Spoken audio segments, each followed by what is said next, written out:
I think what first got me interested in photography was my dad, who's a professional freelance photographer in London. And he gave me a photo album when I was 10, and it was a beautiful little thing, tied up with ribbons, and I tried to fill it instantly with a little snapshot camera. Did it all wrong, but then he sort of sat me down and taught me how to use an SLR camera. It was about a year ago I started to take it a bit more seriously. I started with a photo shoot for a friend of mine who was expecting her second child, and I did some very Art Nude style photographs of her with the bump. It was basically for my own experience more than a paid photo shoot, but it turned out so well. I think it was one of these things. I seem to have a lot of luck with things like that. I'd only had my lights for a couple of weeks, and she was bowled over by the pictures. Said they were lovely, so I'm happy. Right, the shot of the baby, I got at a friend's christening, and she got baby changed into this tutu, and I thought it looked so brilliant, and the floor was nice at the place there. I just had a little brainwave, so could you just lie her on the floor just for a second? I like how she's not flat on the floor, you know, the picture doesn't end with her laying on the floor. There's a nice reflection, there's a bit more space to it. It's quite natural as well. She wasn't bothering to look at me, she was looking at her mum. But I really like that. I thought about doing the course firstly when I saw an advert in Photography Monthly, I think it was, and I thought that'd be nice because I'm a mum at the minute. I'm staying at home all the time. I'm looking for something to dedicate my time to. Sometimes I find it a bit difficult to study around everything I've got going on, but I normally find a few hours either in the evening, or I've got a childminder now on Mondays. So it's just little bits of time here and there I can get out, do the pictures I need to, maybe write it up later. My tutor's been very encouraging, yeah. I mean, he's not sort of chasing me up for work all the time, obviously, they have their own things to do, but whenever I need help, he's there. He's brilliant.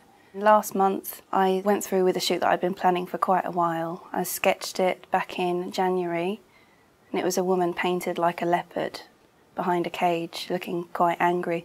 It didn't come out as angry as I liked, but I went on to Pure Storm to look for models. I posted a casting call on there, and a few people came forward. As far as the studio goes, I ended up looking on the internet for local places to hire. And we all got together one Sunday afternoon and got it done. I think it was about 8 hours in total it took from painting to getting it finished. I like the fact that it's something that I thought of and I've designed out, and it's all come together with all these different people.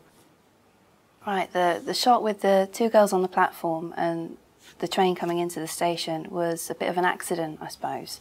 We heard the bell ring for the train. I thought, oh, there's a train coming in, we could use that somehow. I'm not sure how. So we sort of abandoned everything, ran over to the edge of the platform. I ran backwards a few feet, and it was coming in a bit faster than I expected.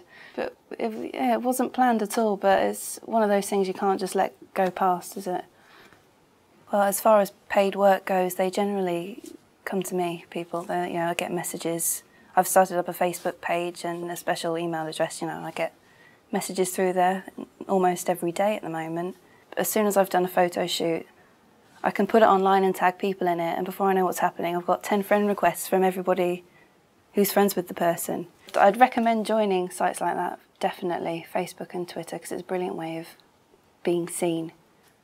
The shot of this wonderful sunset on the beach, I think I nearly broke my arm to get it. I was that determined I was running down this jetty towards the beach before the sun went down. The clouds were perfect, it was reflected in the sea nicely. I thought I've got seconds to catch it. And I slipped and fell and landed on my elbow. I nearly smashed my camera to pieces too. But I just love the end result anyway. It was totally worth it. It's brilliant. I'll get it. I'll get a shot, whatever it takes, I think. Okay, that's fantastic. Are we done? Can I relax now? Sorry.